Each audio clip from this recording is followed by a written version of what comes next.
हरे कृष्णा। नमस्कार दोस्तों, आज मैं आपको पुरुषोत्तम आत्म के 24वें अध्याय की कथा सुनाने जा रही हूँ। प्रेम से बोलिए पुरुषोत्तम भगवान की जय हो, गंगा माता की जय हो। राजा ने कहा, हे मुनि श्रेष्ठ, पुरुषोत्तम मास में दीप दान का क्या फल है, सो आप कृपा करके मुझसे कहिए। वाल्मीकि जी ऋषि बड़े हर्ष से कहने लगे, भाग्यनगर में त्रिबाहु नाम का एक राजा राज्य करता था। वह सत्य प्रतीक्षा वाला, बुद्धिमान, शूरवीर, क्षमाशील, सब धर्मों को जानने वाला, शील रूप दया से युक्त पूजनीय भगवान का भक्त था।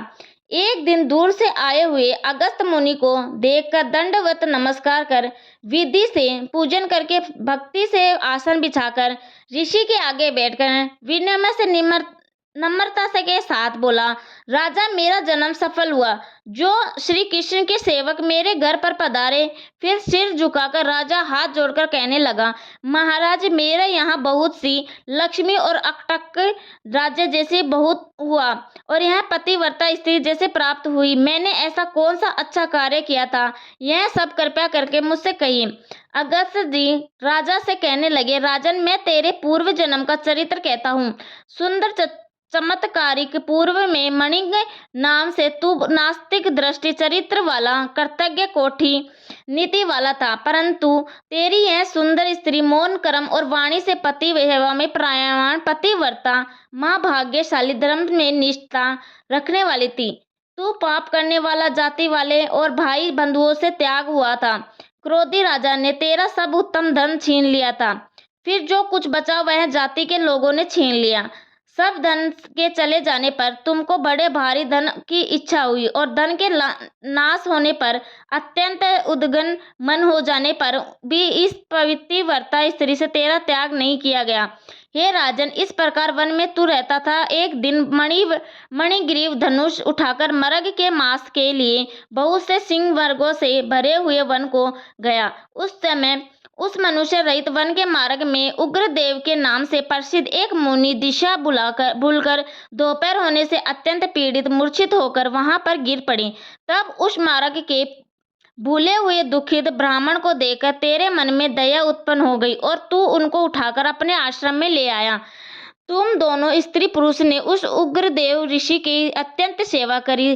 तब वह महायोगी चैतन्य अवस्था को प्राप्त होकर आश्चर्य करने लगे, मैं कहाँ हूँ, इस वन में मुझे कौन लाया। उग्रदेव ऋषि बोले, मैं तुम लोगों को नहीं जानता हूँ कि तुम लोग कौन हो, सो बताओ, क्योंकि बुद्धिमान ब्राह्मण को बिना जाने हुए नहीं रहना चाहिए। मणिग्रीव कहने लगा, हे प्रभु, मैं भाई बंधुओं तथा जाति के लोगों से त्यागा हुआ मणिग्रीव नाम से शूद्र हूँ। उग्रदेव ने शूद्र के वचनों को सुनकर अत्यंत प्रशंसा से फलहार कर जल पिया। तब मणिग्रीव बोले, हे मुनि, श्रेष्ठ मुनि, मनुष्य रहित बिना जल के दुष्ट सिंह, व्याघ्र आदि जंतुओं से परिपूर्ण इस वन में आप कहाँ से आ गए। उग्रदेव जी बोले, मैं ब्राह्मण हूँ, प्रयाग जाने की इच्छा से इस अनजान वन में आ गया।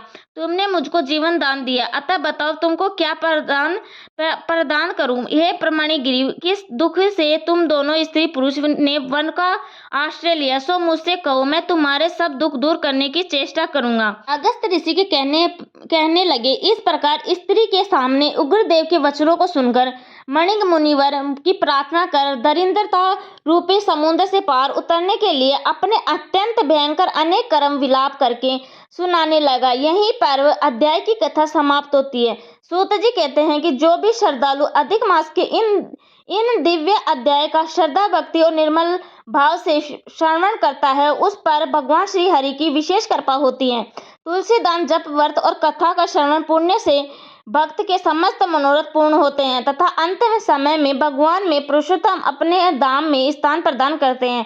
प्रेम से बोलिए पुरुषोत्तम भगवान की जय हो। राधे राधे।